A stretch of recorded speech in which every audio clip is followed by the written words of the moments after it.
most of us next or one TV or one theatre, if you were lucky.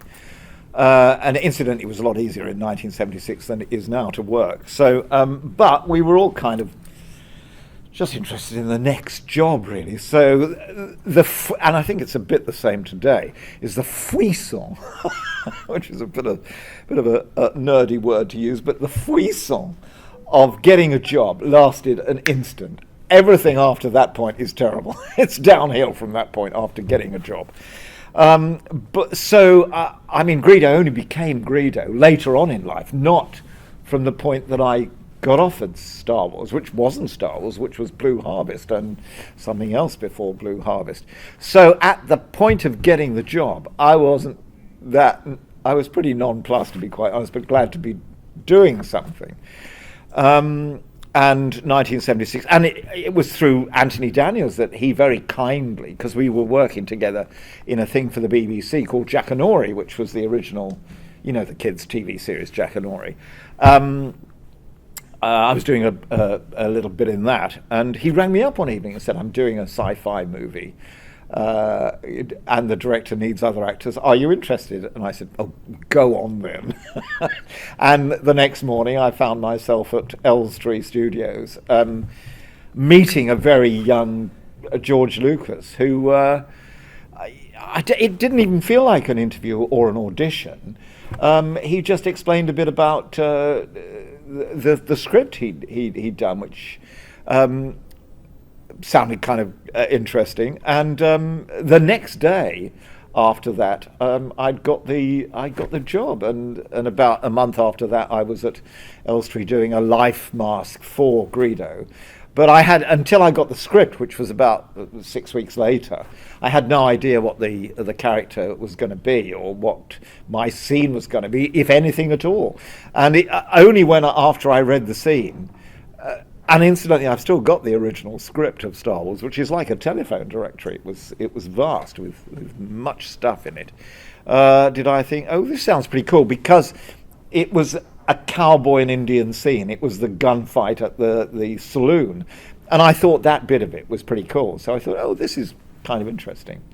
So the real moment came up when I saw the movie, because I didn't go to the premiere. I was actually doing another job, and so I got to see the movie about a year later. And I was in Leicester Square at the Big Odeon in Leicester Square with a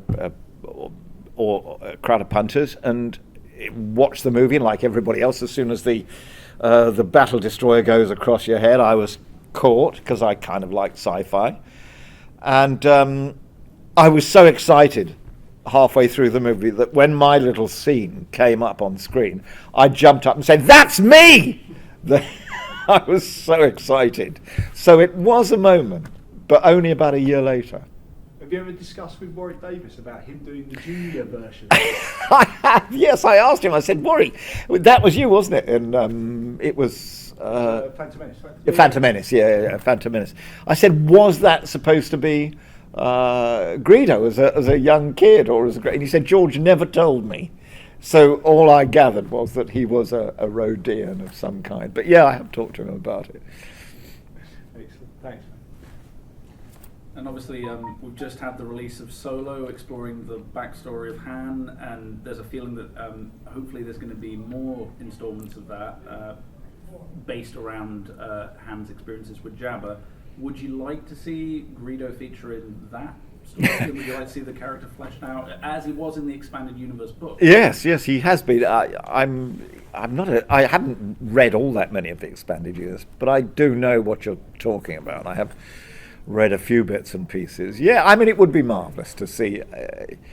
Never in a million years did any of us in 1976 think that we'd be talking to you guys in 2018, if being still alive was considered, because most of us are dead. In fact, I am dead. They dig me up for this. But so, yeah, I mean, it would be lovely to see Greedo included, because a lot of the characters, as you all know, have other lives in other movies. I mean, Greedo has been in almost everything, including Family Guy, The Simpsons, and Jay and Silent Bob Strike Back. So he's kind of an icon in other. And I believe that scene that little tiny scene that we did is now number 14 in the all-time great sci-fi moments of history, which is just absurd but wonderful at the same time.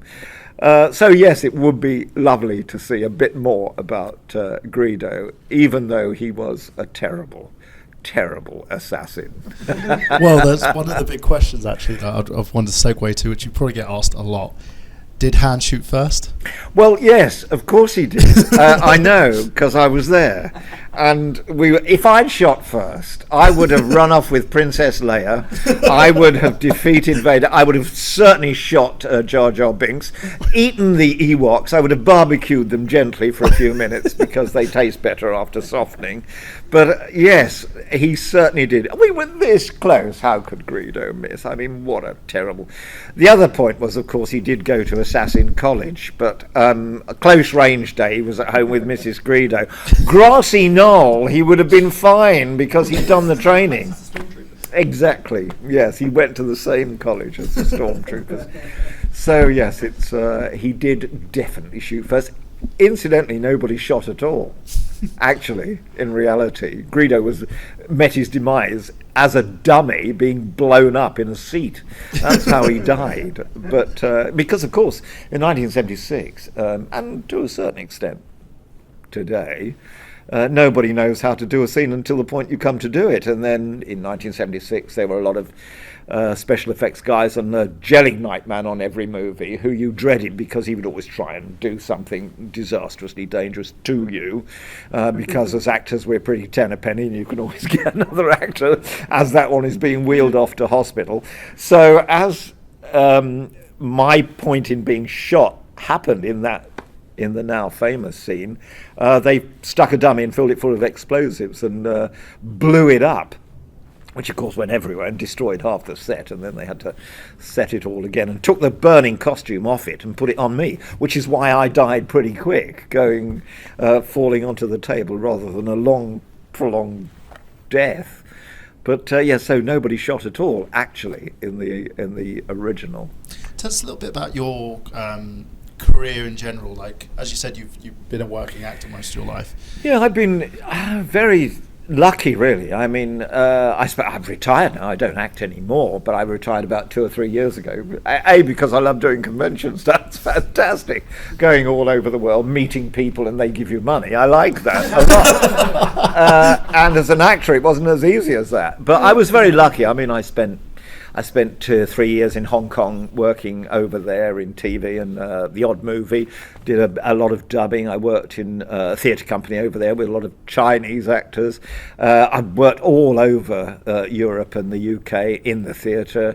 I worked in the West End 4 times. I was in lots of shows in the 70s and the 80s. I was king of fringe in the 70s and the 80s, doing every anti-apartheid show there was in all the major venues like the Royal Court and the Soho Poly and the Almost Free and the Roundhouse. And so I worked with lots of nice people. I was very lucky in that point of time. You could kind of finish one job and go on to the next one, which is not so easy for youngsters today. And we managed to survive just as actors, with bits of, obviously we're out of work from periods in between, but not for very long. So I mean, I lived a charmed life really as an actor, far too much, some people would say.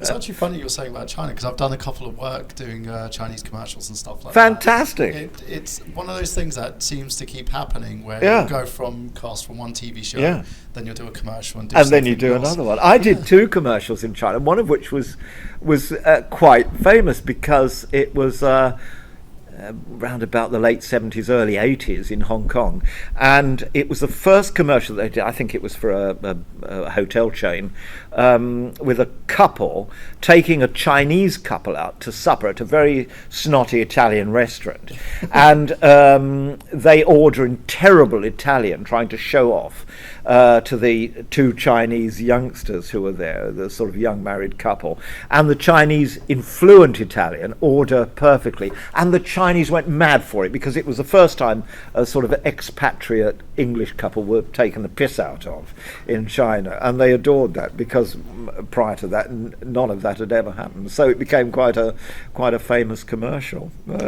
Yeah, and it's I'm funny still how- receiving royalties from it to this day. Yeah, it's funny how diverse like the industry is, because you said you've gone from place to place to place. So Yeah, very lucky. is there any like key place that you've been to that you've enjoyed the most?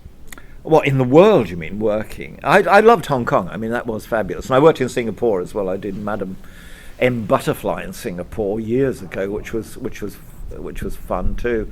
And worked all over Europe. I worked in Austria a lot, and Germany and France, touring.